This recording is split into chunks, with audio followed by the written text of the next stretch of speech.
Reporter Vinubhai Parmar, Damnagar.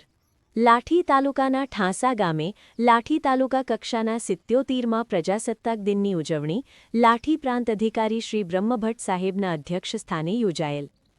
આ તકે લાઠી પ્રાંત અધિકારી શ્રી બ્રહ્મભટ્ટ સાહેબ, મામલતદાર શ્રી રાજ્યગુરુ સાહેબ, તાલુકા વિકાસ અધિકારી માંજરિયા સાહેબ, તાલુકા પ્રાથમિક શિક્ષણાધિકારી શ્રી ગૌરાંગભાઈ જોશી, લાઠી તાલુકા બીઆરસી શ્રી પિયુષભાઈ બી વિરડિયા, તાલુકા પંચાયતના પ્રમુખ શ્રી મધુભાઈ નવાપરા, તાલુકા ભાજપ પ્રમુખ પરેશભાઈ કનાળા, લાઠી તાલુકા ભાજપ સંગઠન મંત્રી મહેશભાઈ મારુ, ઠાંસા ગામના સરપંચ શ્રી રમેશભાઈ નવાપરા, ઠાંસા યુવા સંગઠનના પ્રમુખ શ્રી મિતુલભાઈ નવાપરા, ઠાંસા ગ્રામ પંચાયતના તલાટી કમ મંત્રી અજયભાઈ જાવિયા, નાયબ મામલતદાર ખલારી સાહેબ, દામનગર પોલીસ સ્ટેશનના પીએસઆઈ કછાડા સાહેબ, police staff, home guard staff Shri, Thansa પ્રાથમિક શાળાના આચાર્ય ઉષાબેન, શિક્ષક સ્ટાફ, આંગણવાડી સ્ટાફ, આરોગ્ય સ્ટાફ, હીરાભાઈ નવાપરા ઈસામલિયા ભગતદાદા, દેવજીદાદા ઈસામલિયા, મોહનભાઈ પરમાર બુધેલિયા ભગવાનભાઈ, પ્રભુભાઈ પંચાસારા, પ્રવીણભાઈ પરમાર, અલ્પેશભાઈ જીવાણી ઠાંસા ગ્રામ પંચાયતના ન્યાય સમિતિના ચેરમેન,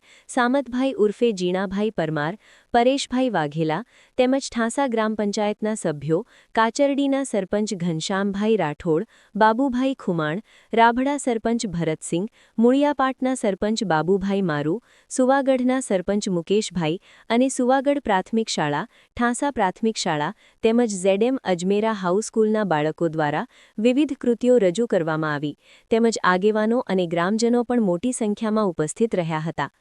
આ ઉપરાંત વૃક્ષારોપણ પણ કરવામાં આવેલ અને શ્રી ઠાંસા પ્રાથમિક શાળાના ધોરણ 3 થી 8માં પ્રથમ નંબર મેળવનાર બાળકોને સન્માનિત કરવામાં આવેલ। આપ સૌને ખાસ વિનંતી છે કે આપણું ગામ, આપણું શહેર આપણે સ્વચ્છ રાખીએ। અને ત્રીજી અને સૌથી અગત્યની બાબત ખાસ કરીને જે વડીલો છે એમના માટે કે આપણને દીકરીઓને તો ઘણા બધા સંસ્કાર આપીએ છીએ, પણ દીકરાઓને સંસ્કારની જરૂર છે।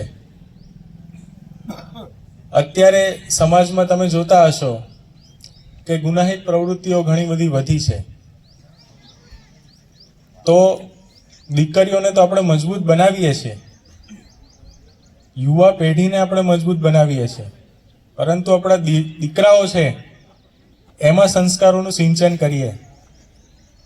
અને એમને યોગ્ય દિશા આપીએ।